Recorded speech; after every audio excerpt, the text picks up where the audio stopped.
그럼 잔금은 누가 지급했죠? 김의성이 잔금을. 그럼 뭐죠? 잔금 지급하면 어떻게 돼요? 사실상 취득한다 그랬죠. 사실상 취득했기 때문에 이때 취득을 원인한 취득세 납부.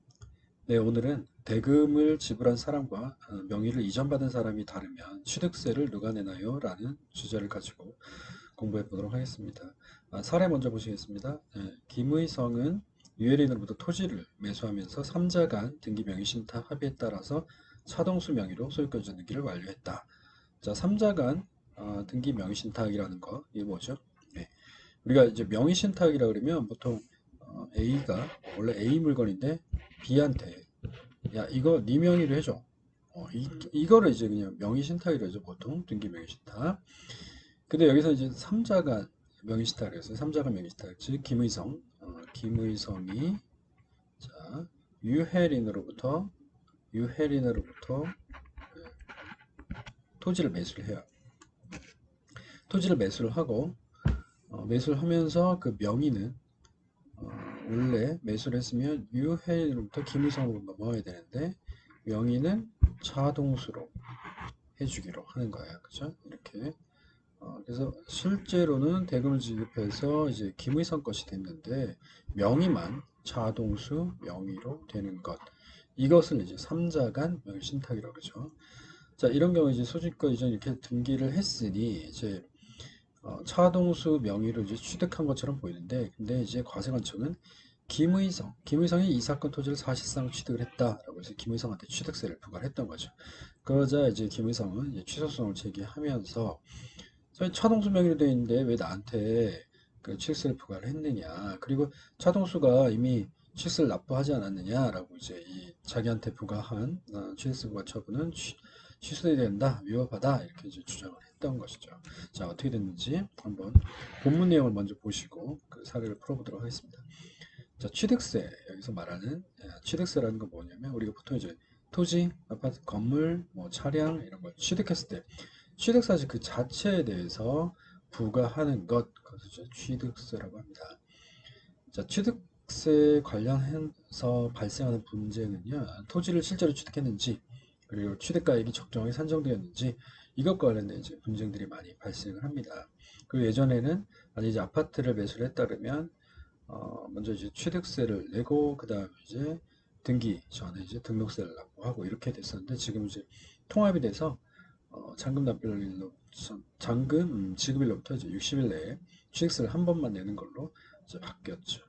자, 여기서 말하는 취득이란 무엇일까? 그렇다면 취득이란 매매, 사고 팔고, 교환, 상속, 증여 이렇게 해서 이제 새롭게 무엇을 갖게 되는 것 이것을 취득이라 그래요. 그리고 이제 어떤 그 선박이나 차량 그런 거를 종류를 변경하거나 건물을 이제 수선해서 가치가 증가했다 그러면 그 부분도 이제 취득으로 보고 또 법인의 주식 그래서 50% 이상을 취득을 해서 그 법인의 과점주주가 되는 경우에는 그 법인의 부동산, 차량 등을 취득한 것으로 봅니다. 그리고 이제 명의신탁이나 이혼 시 재산 분할을 해서 재산을 얻는 경우에는 모두 이제 취득으로 본다라는 거죠. 그러면 취득을 언제 한 것이냐? 취득을 언제 한 것이냐라고 이런 거. 이거를 따지는 건 왜 중요하냐면 취득 당시 가액을 어, 기준으로 취득세가 부과되기 때문입니다. 자, 증여. 첫 번째, 증여는 언제? 네, 증여 계약일을 취득한 시기로 본다. 상속은요? 상속 개시일에 취득한 것으로 본다. 다음에 증여에서 등기를 먼저 했으면 등기일. 자, 그다음 매매 똑같아요. 매매 잔금 지급일에 취득한 걸로 봐요. 잔금 지급. 근데 만약에 잔금 지급보다 등기를 먼저 했다 그러면 등기일 취득한 것으로 본다. 신축 건물은요, 사용 승인서 내준 날, 또 사실상 사용을 먼저 했다 그러면 사실상 사용일 빠른 날, 둘 중에 빠른 날. 취득세 세율은 어느 정도 되죠? 원래 보통 한 2% 정도 되는데, 아까 말씀드린 대로 취득분 등록세가 취득세로 통합이 되면서 그 등록세하고 취득세 좀 통합이 됐으니까 세율이 좀 더 높아졌겠죠. 그래서 부동산에서 상속으로 인한 거 2.8% 정도 되고요. 그 다음에 상속이치당, 부상취득은 3.5%, 그 다음에 집, 아파트 주택 같은 경우는 6억 이하 1%, 6억 초과에서 9억이다. 이 기울에 따라 이제 약 2%. 이 구간이 조금 달라요. 금액에 따라서 이 구간도. 9억 원은 이제 3%로 취득세 좀 낮아졌어요. 주택은. 그다음 부동산 외에 취득세율은 뭐 이렇다라는 거죠. 한번 보시면 되겠고요. 취득세가 중과되는 경우도 있어요. 중과되는 경우에는 뭐 어떤 경우가 있냐면 기업이 이제 수도권에 공장을 신증설 하는 경우 왜 그렇죠? 예, 수도권 집중을 막기 위해서요. 그래서 좀 수도권에 공장 신증설 하는 경우에는 취득세를 중과하는 거예요. 그리고 국민들 간에 지나친 위화감을 조성 이런 걸 취득하면 좀 위화감을 조성하고 그 사치하는 것 같다라고 이제 보이면 그런 물품들을 취득하는 경우에는 취득세를 중과한다. 어떤 거가 있죠? 예, 별장, 골프장, 고급 주택, 고급 오락장, 고급 선박 이런 거는 사치성 재산으로 봐서 중과세를 한다. 취득세 중과를 한다라는 거예요. 자, 그럼 이제 사례를 한번 보시겠습니다. 사례 아까 말씀드린 대로 취득세는 재화 이전이나 사실 자체를 포착해서 과세를 하는 것이다. 그렇죠? 예, 그래서 어떤 취득자가 어떤 이익을 얻었다라고 해서 과세를 하는 게 아니고 어떤 것을 취득했다 그 사실행위 자체에 대해서 취득세를 부과하는 거예요. 그래서 사실상 취득이라 하는 것은 형식적 요건, 즉 등기를 하지 않았더라도 실질적 이제 대금, 잔금 지급했으면 사실상 취득한 거죠, 그죠? 예, 그런 경우에 이제 취득했다라는 거예요. 그러면 이제 이 사례에서요.